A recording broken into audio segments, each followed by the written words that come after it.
Hello and welcome to Imee's recipes. Today I'll make ricotta and almond tart.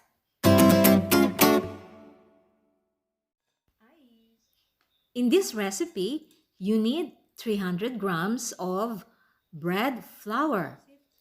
Sift the flour and also the baking powder. 1.5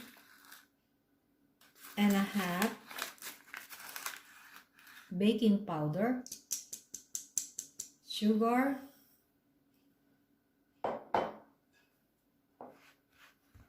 then butter,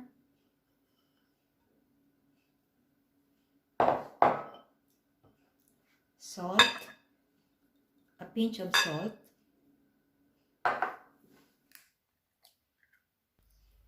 crack 2 medium-sized eggs, and vanilla. Half of lemon zest.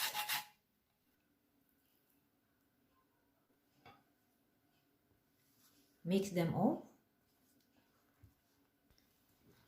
Use one hand and knead it fast.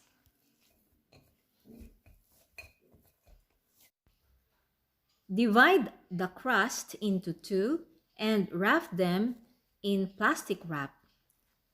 Place the first half in the fridge and the second half in the freezer and let them rest for about 40 minutes. Ricotta cheese, 500 grams.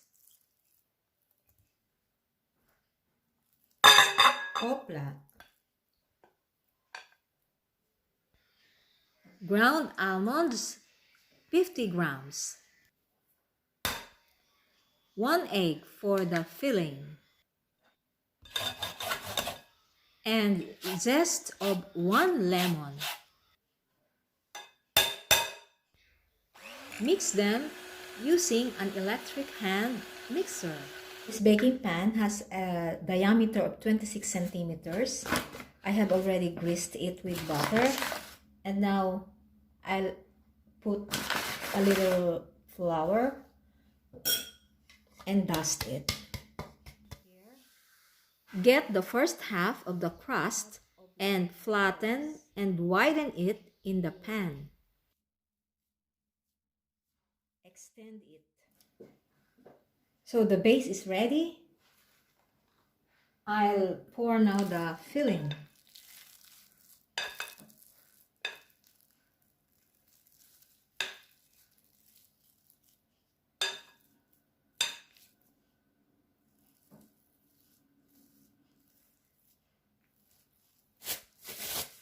Get the second half of the crust and grate it.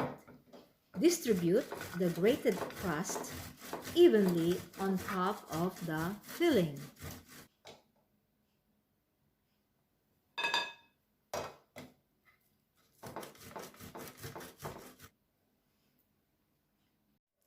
And now it's ready in the oven at 180 degrees Celsius for 45 to 50 minutes.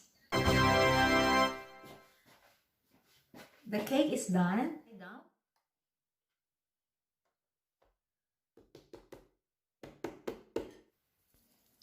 Drizzle the top with icing sugar or powdered sugar.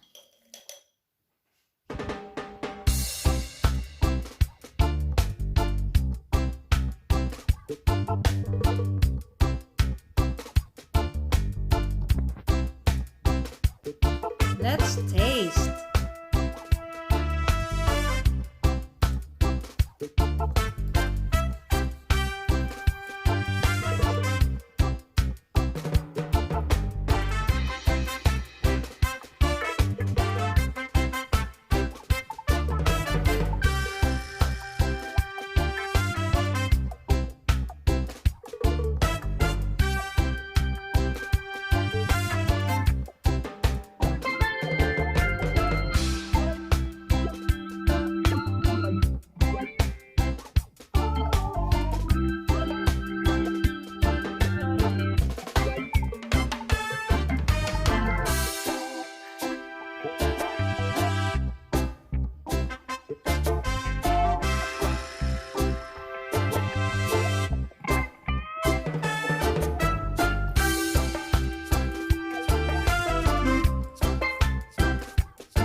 Thanks for watching.